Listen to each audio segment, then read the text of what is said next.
We need to talk about something incredibly difficult today. On August 27th, a tragic attack unfolded at the Annunciation Catholic School in Minneapolis. And to even begin to understand why, we're going to deconstruct the manifesto the shooter left behind, using only the facts confirmed by law enforcement and the perpetrator's own words. So, the attack began when the shooter opened fire directly through the church's stained glass windows. It was just a violent, shocking start to a horrific event that was about to unfold at the school. And in the tragic events that followed, 2 children were killed. And beyond that devastating loss, at least 17 other people were injured during the attack. Just awful numbers. So who was responsible for this? Well, the Minneapolis police were able to officially identify the shooter shortly after the attack. The individual was 23-year-old Robin Westman. The attack itself ended when Westman died there at the scene from a self-inflicted gunshot wound. Now, there is a detail here that comes from court documents that we should mention. Westman, who was formerly known as Robert, had petitioned for a name change at age 17. That petition, which was granted in January 2020, stated that Westman, quote, identifies as a female and wants her name to reflect that identification.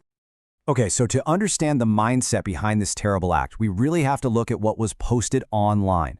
Because just hours before the massacre, a series of videos and a handwritten manifesto appeared, giving us a direct and frankly a very disturbing window into the planning. And Minneapolis Police Chief Brian O'Hara actually confirmed the authenticity of all these posts. So what was in them? Well, there was a 20-minute video just scanning the pages of a handwritten journal. The writings were in both English and Cyrillic. It also expressed admiration for past mass shootings, like Sandy Hook, and another video just straight up displayed a cache of weapons. And inside that journal, we find these really direct statements of intent. This quote, for example, it was written in Cyrillic and translated by the New York Post. It reveals this long-held preoccupation with mass murder, but it's coupled with this stated sense of conflict about it. And then there's this chilling quote, which illustrates this gleeful fantasy about the attack itself. You can see it shows a desire not just to commit the violence, but to become this specific role of a monster terrorizing children. Okay, so let's dive into the manifesto itself. Because what's really striking is just how deeply chaotic and contradictory the motivations seem to be. First, you've got a personal connection. The chosen target, Annunciation School, was the former workplace of Westman's mother. She had retired from there in 2021. So that suggests a specific, personal reason for picking this particular location. But then, at the same time, the journal is just filled with these virulent, anti-Semitic statements. This quote, for instance, it explicitly details a desire to carry out a racially motivated attack, and it identifies a completely different target group. And this right here really illustrates the ideological chaos. You've got messages scrawled on the ammunition magazines that are just a bizarre and deeply disturbing mix.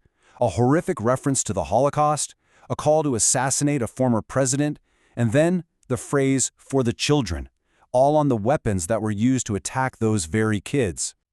But amidst all this ideological chaos, the journal makes one thing absolutely terrifyingly clear. The specific plan was always to attack children. So this is the crucial point, right? This declared motive. The writings explicitly state that the ultimate goal, the one thing that would bring the most joy, was the act of killing the children of innocent civilians. The journal even laid out the whole plan, step by step.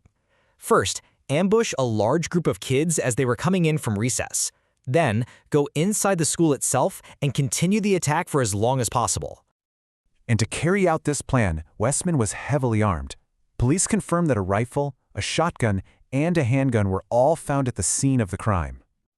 So deconstructing this manifesto, it leaves us with this deeply unsettling picture.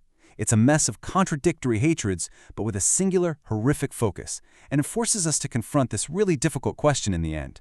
What can possibly be learned when a motive isn't just one thing, but seems to be everything all at once?